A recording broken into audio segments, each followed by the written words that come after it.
अस्सलाम वालेकुम everyone, welcome back to my channel all in one education. तो आज हम अपना कंटिन्यू करेंगे फाइनेंशियल अकाउंटिंग। लास्ट वीडियो में हमने सॉल्व किया था 4.2। आज हम सॉल्व करेंगे 4.5, जो कि बेसिकली हमारा चैप्टर 4 का लास्ट क्वेश्चन है।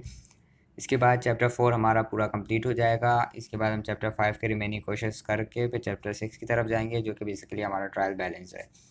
4.5 बिल्कुल 4.6 एक ही तरह है। अगर आपने वो वीडियो देखी है तो आपको इसका फॉर्मेट पता होगा।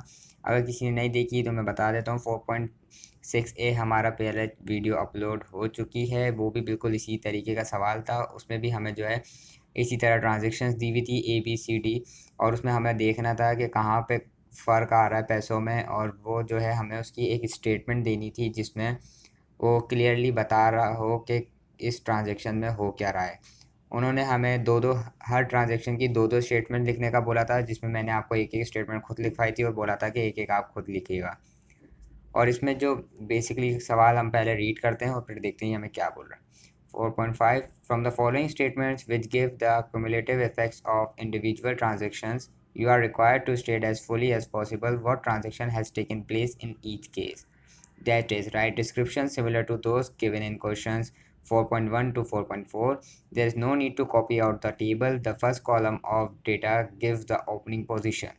Each of the other columns represents a transaction. It is these transactions A to I that you are to describe. तो बेसिकली क्वेश्चन पे इन्होंने यही बोला है कि हर उसमें एक आपको इंडिविजुअल ट्रांजेक्शन्स दी हुई हैं, जिसमें आपको जो है पूरी तरीके से गौर करके देखनी है और ये बताना है कि उस ट्रांजेक्शन्स में हो क्या रहा है, और उसके मुताबिक एक डिस्क्रिप्शन देनी है, जो कि आप पहले सवालों में करते हुए आ रहे हैं।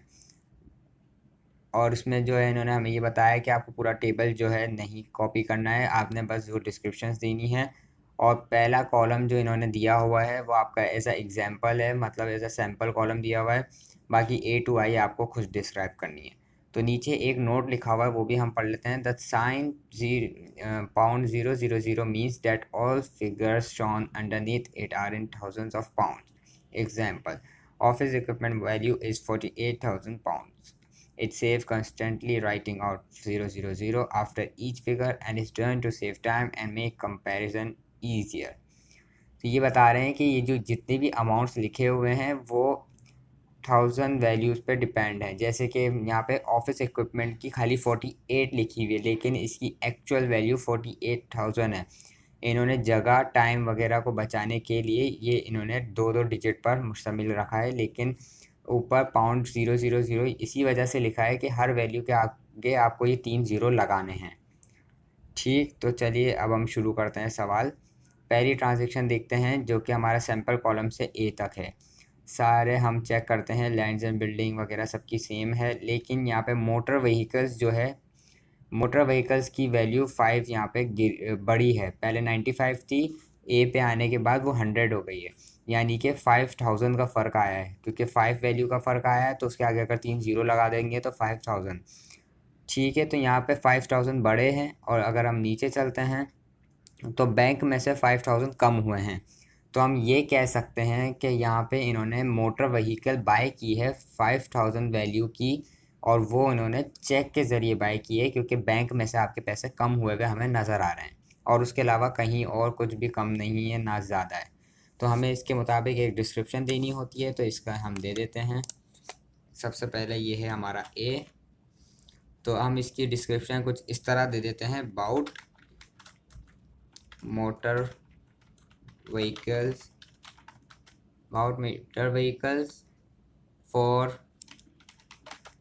£5,000 बाय चेक। सिंपल।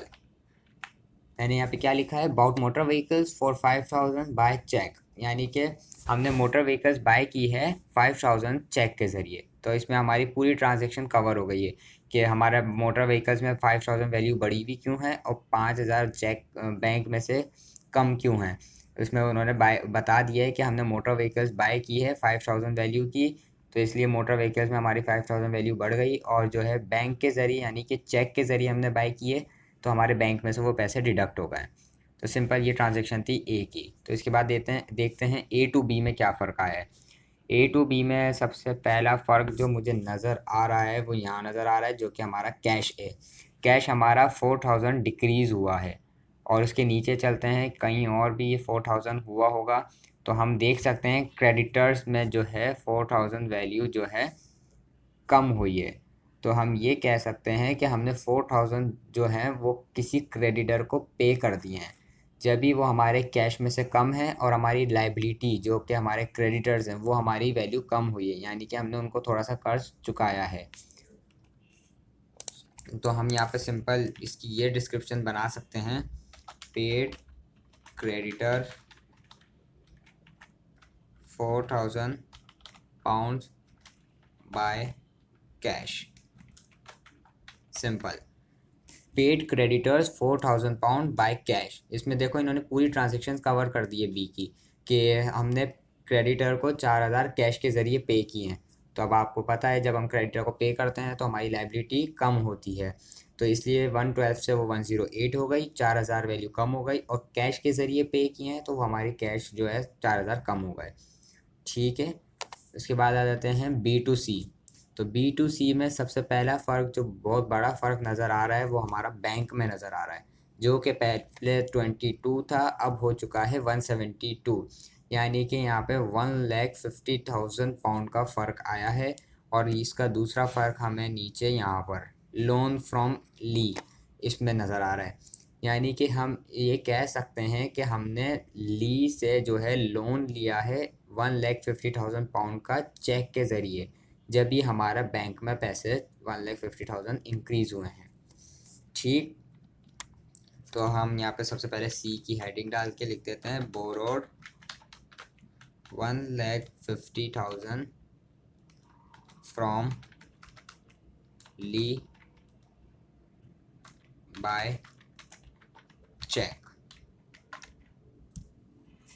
ठीक है, देखें इस पर पूरी ट्रांजेक्शन कवर हो गई छोटी सी लाइन में।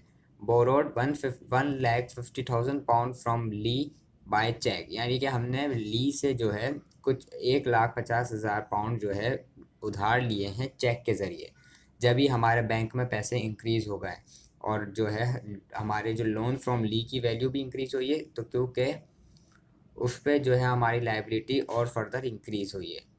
ठीक, उसके बाद आ जाते हैं C2D पे। तो C2D पे सबसे पहला फ़र्क जो हमें नज़र आएगा वो आएगा लैंड्स एंड बिल्डिंग पे, जो कि 450 थी, अब हो चुकी है 575। इसका मतलब है यहाँ पे 1,25,000 पाउंड का इंक्रीज़ हुआ है, यानी कि हमने कोई लैंड्स एंड बिल्डिंग खरीदी है 1,25,000 की। तो अगर इसका 1,25,000 कहीं से डिडक्ट भी हुए होंगे तो वो देखें, ये रहा, ये हमारे बैंक से डिडक्ट हुए हैं 1,25,000। तो हम ये कह सकते हैं कि 1,25,000 की हमने लैंड्स और बिल्डिंग्स खरीद ली है चेक के ज़रिए। तो हम यहाँ पे इसकी डिस्क्रिप्शन बना लेते हैं, about lands and buildings for 1,25,000 by cheque. ठीक, about lands and building for 1,25,000 pound by check.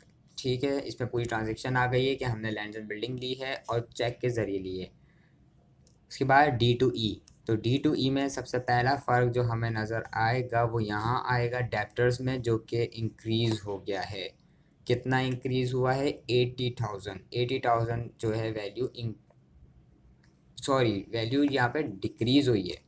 1,88,000 था, जो कि अब 108 हो चुका है, यानी कि जाहिर सी बात है डेप्टर ने हमें पैसे चुकाए होंगे, और वो पैसे आए हैं ये रहे बैंक में इंक्रीज़ हुए हैं। तो हम ये कह सकते हैं किसी डेप्टर ने हमें 80,000 चेक के ज़रिए पे किए हैं। तो इसकी डिस्क्रिप्शन हम ये बना सकते हैं, debtor paid us 80,000 by cheque. Simple, debtor paid us 80,000 by cheque. उसके बाद आ जाते हैं E2F। तो E2F में सबसे पहला और सबसे बड़ा फ़र्क जो हमें नज़र आ रहा है, सबसे पहले वो आ रहा है लैंड्स एंड बिल्डिंग में, चूँकि 300,000 पाउंड जो है कम हुआ है, यानी कि हमने यहाँ पे कुछ ज़मीन, कुछ लैंड्स और बिल्डिंग्स बेच दी हैं। और इसके ज़रिए हमारी कहीं पे वैल्यू इंक्रीज़ हुई होगी, वो ये रही, हमारी बैंक में पैसे इंक्रीज़ हुए हैं। यानी कि हमने जो है लैंड्स एंड बिल्डिंग सोल्ड कर दिए हैं 300,000 पाउंड्स की, जो कि हमने चेक के ज़रिए सोल्ड की है। तो हम यहाँ पे लिख लेते हैं sold land and buildings for 300,000 pounds by cheque. देखें, sold lands and buildings for 300,000 pounds by cheque. यहाँ पे देखें पूरी ट्रांजेक्शन समझ आ रही है कि यहाँ पे जो है 300,000 की जो वैल्यू की जो लैंड्स है वो हमने बेच दी है चेक के ज़रिए, इसलिए हमारे बैंक में पैसे इंक्रीज़ हुए हैं। तो आगे फर्दर चलते हैं F2G पे। तो F2G पे सबसे पहला फ़र्क जो नज़र आएगा वो आएगा यहाँ पर, जो कि है हमारा बैंक। तो बैंक में हमारे पैसे काफ़ी डिक्रीज़ हो गए हैं, ठीक। और इसके बाद अगर हम नीचे चलते हैं तो नीचे चल के आप यहाँ देख सकते हैं लोन फ्रॉम ली यहाँ पे पूरा कट हो गया, यानी कि हमने बैंक में जो पैसे थे उसमें से 350,000 पाउंड जो हमने लोन लिया हुआ था ली से, उसको पे कर दिए हैं और उसका खाता ख़त्म कर दिया है। तो हम यहाँ पे इसकी ट्रांजैक्शन कुछ इस तरह डिस्क्राइब कर सकते हैं कि पेड क्रेडिटर ली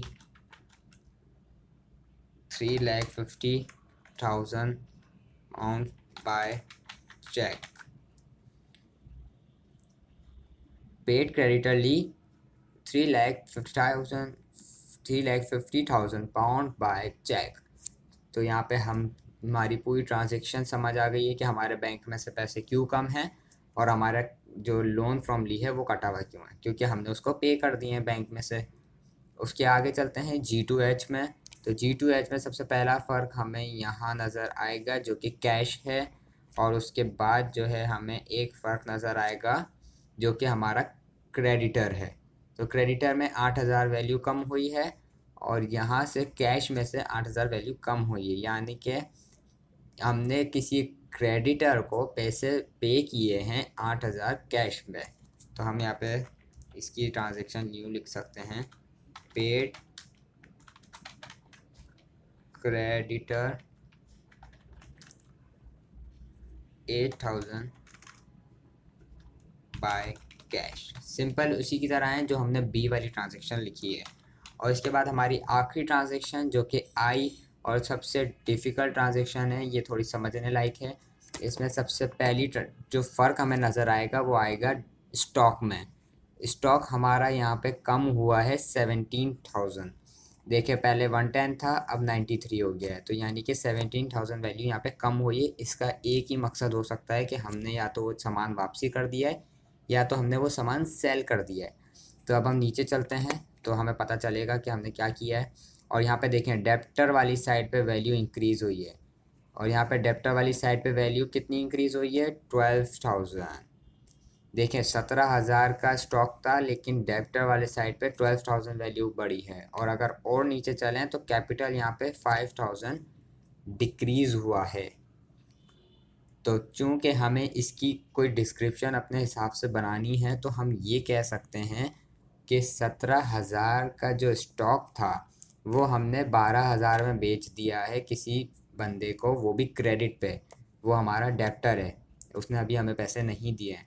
और 5,000 कैपिटल से इसलिए कम है क्योंकि हमने उसको 5,000 सस्ता बेच दिया है। हमें उसको 17,000 का बेचना था, हमने उसको 12,000 का बेच दिया है। अब वो जो 5,000 है वो कहीं से तो कवर करने पड़ेंगे, तो वो पैसे हमने अपने कैपिटल से डिडक्ट किए हैं, यानी कि हमारा लॉस हुआ है इधर। तो हम इसकी ट्रांजैक्शन कुछ इस तरह लिख सकते हैं, sold stock worth 17,000 pound in 12,000 pound on credit